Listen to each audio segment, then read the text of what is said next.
Welcome to the POG Show. I'm your host, Christine Martindale, Public Information Officer for the City of Port Orange, a city in Central Florida that is unique by choice, not by chance.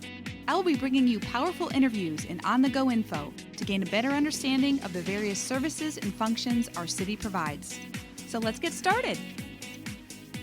Hello, everyone, to episode 10 of the POG Show. Today I have with me in the podcast studio the city's newly elected Port Orange City Council Member for District 1, Jonathan Foley. Hi, Jonathan. I'm so happy that you've been able to take the time out of your busy schedule to talk to me today. Thanks, Christine. I'm happy to be here. So first off, congratulations on your new appointment. Thank you very much. I'm very happy. So for our listeners, on Tuesday, April 13th, Councilmember Foley won the open District 1 council seat against Dr. Marcy Kinney, a university professor, by a 54% to 46% margin. So prior to April 13th, he has been serving as interim city council member for the District 1 to fill the council seat established by the resignation of former council member Dr. Marilyn Ford late last year, who moved out of town. So how are you feeling as being newly elected? Has it sunk in yet for you? It's hard to put it into words, actually. It certainly feels different than being appointed. Having been appointed in January and already sitting on the dais, there was already kind of a sense of understanding, how to handle things and how to approach things. But once you've won the election, in this case, and feeling like you actually have the votes of the people, it does change, and you feel an added sense of responsibility and duty, and that there's people that are counting on you, and there's a lot of them. So I'm very excited about it.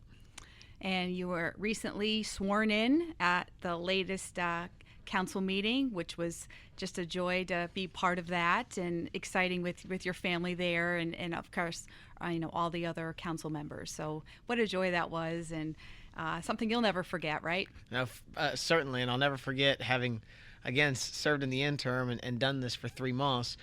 And Robin goes to call the roll, and instead of saying here, I said yes. I want to just crawl under the dais. It was great. But you know what? We're authentic, and we're human too, right? So, that's right. But this wasn't the first time that you ran for city council. You also ran when the District 1 seat was vacated by the late Bob Ford in 2019. So tell us about that time.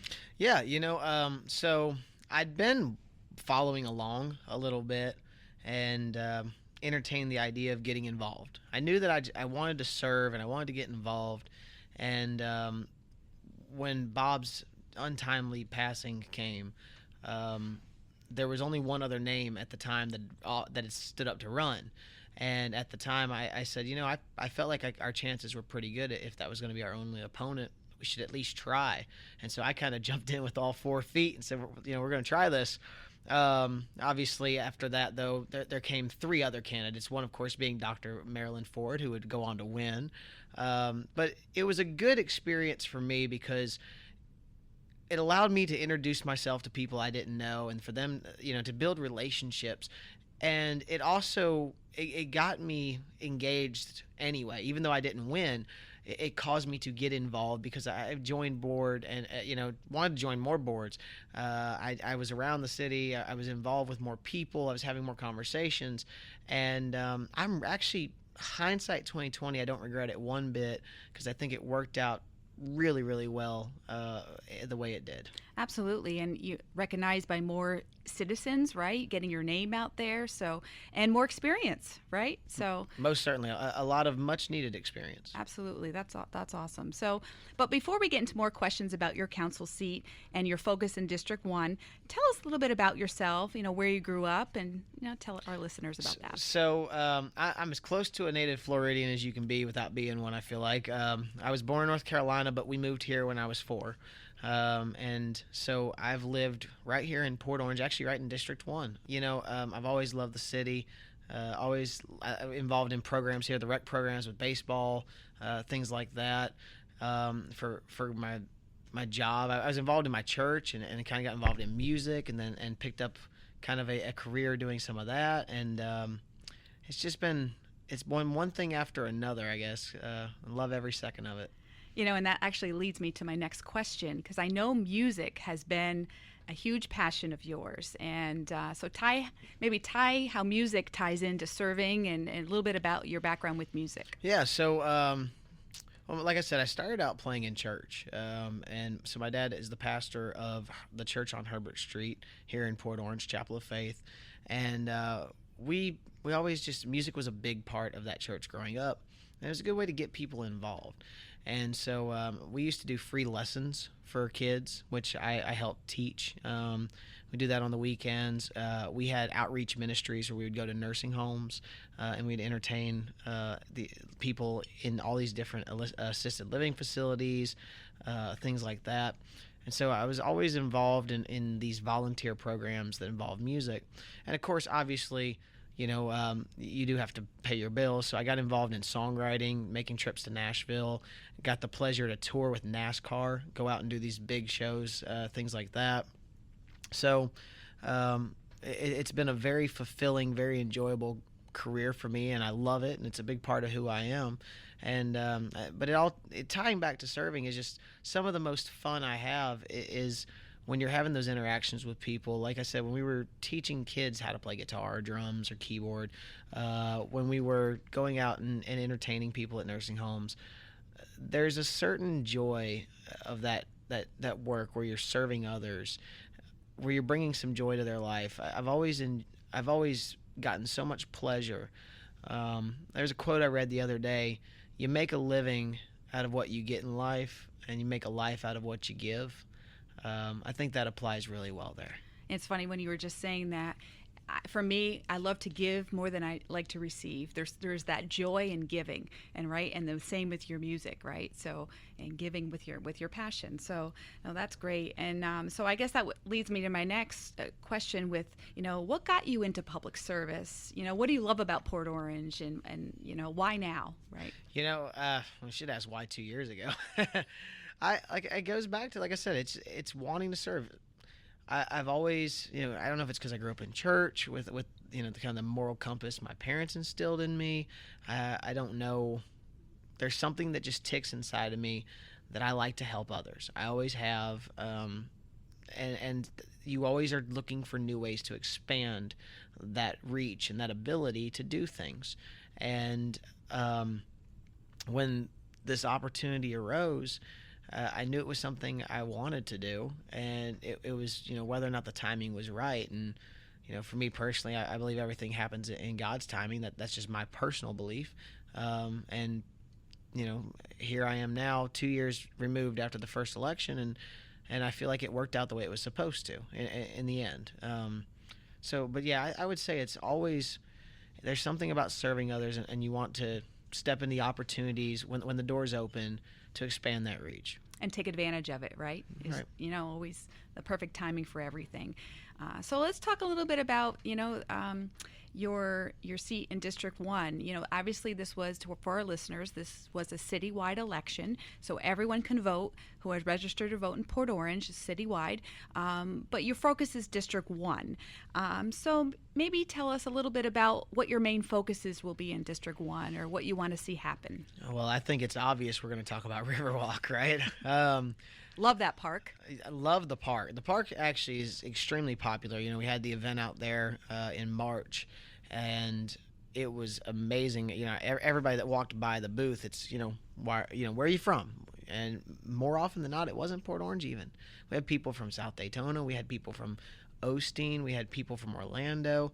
Like, that park draws some serious attraction. Oh, it does, for sure. And now, the development that is occurring south with Fish, all of these things are wonderful. And mind you, I can't take credit. I haven't voted on either one of those projects, but there's more projects coming, and I want to try to help bring a vision to those and help us actually get that process turning, get the wheels moving, and kind of deliver on that promise to our taxpayers. No, very important. And as I see, even in the few years I've been living in Port Orange, I've seen just an expansion in that area, for sure, not just at Riverwalk, but in everywhere else. So it'll be exciting term for you, for sure. Yeah, it's a short term, but you're going to try and accomplish as much as we can. And it's going to go by so fast. Next thing you know, you'll be, it's like, gosh, my term's running out already. Well, Goodness. Think about it. I have to start campaigning fairly soon if I want to run again, because the election for this seat, because it's still Bob Ford's original term. Right. Well, so you had Bob serve, and then Marilyn, and now myself. So yeah, this term's coming up for August of next year. Right. You're carrying the torch, right? So, no, that's great. And so, what would you tell someone who is interested in maybe serving or how to get involved in the city? What are some? The key word there is get involved. The best advice I got when I did not win in 2019, all of the councilmen and the mayor, people who were on boards here at the city, people who were just familiar with the inner workings, staff members of the city who I became friends with, said, listen, man, you have to get involved. I would highly recommend they join visit Robin, our city clerk, come in and get an application to sign up for the boards that you think you can bring something to. We have several city boards, a few with some vacancies, and there's always some turnover. So put your name in that hat. Start getting out, and it's making those connections. It's building that network of people that you're able to actually serve your community through. Oh, no, it's a great answer. And I will put a little plug in about my Port Orange University, the Citizens Academy, right? It's another great opportunity to learn about the city if people are just interested in being like, wow, I didn't know there was so much. And from this program, we were able to get people excited to serve on boards. So but you're absolutely right. If you want to, be in the dais someday, is to get involved. It doesn't matter, where you start, but just start, right? So, well, and you bring up a great point. A lot of people, we don't realize, and I certainly did not realize how large the scope of city government actually is. A municipality, especially the size of ours, with 65,000 residents, there is a lot that goes on here, and a lot of it you just don't see. There are people working hard every day, and we have tons of employees here at the city who really, they do their best every day. They get up and they come to work and they try and provide for our residents. And if you don't get involved and have those conversations, you would never realize the effort that is put in to make this place hum. That's true. What would you like our residents, and especially your residents of District 1, to know about you? I don't even have an answer for that. I don't know.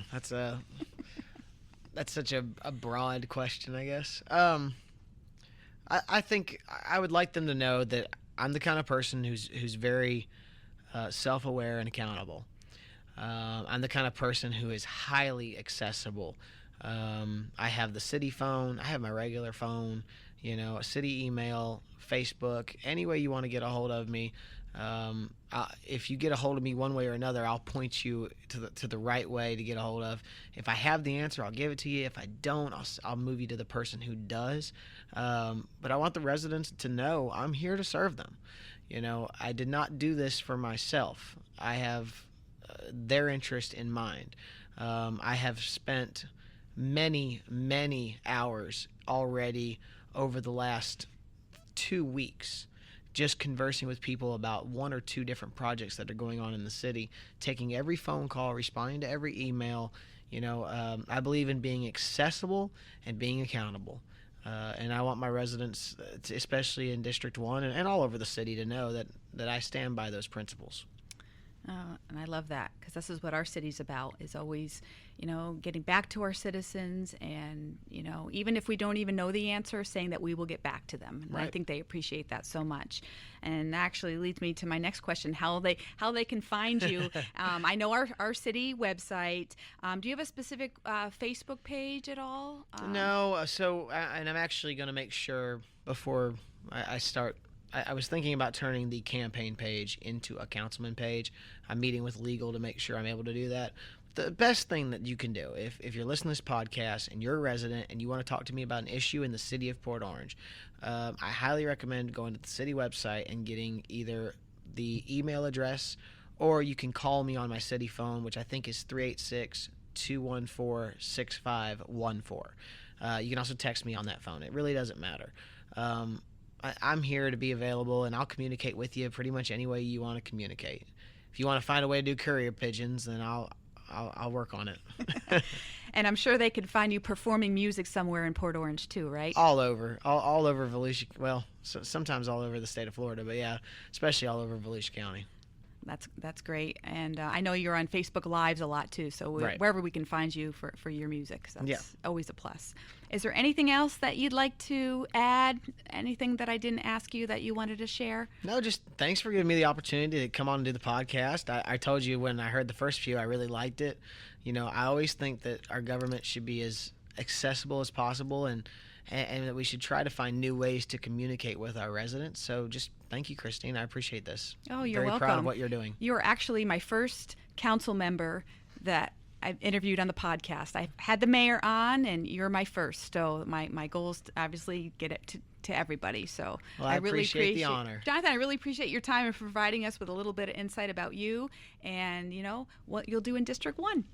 It's my pleasure. Thanks again for having me. You're welcome. And of course, the best ways to find the city is by the city's website, www.port-orange.org, the city's Facebook page, Port Orange City Hall, our Twitter page @City Port Orange, and our LinkedIn page, City of Port Orange. This podcast, The POG Show, can be found on iTunes, Spotify, and iHeartRadio. This wraps up episode 10 of The POG Show. Until next time. Thank you so much for spending time with me today on The POG Show. We've only just begun, and with you sharing, subscribing, and leaving a 5-star review for this podcast is really going to help launch us to the next level together.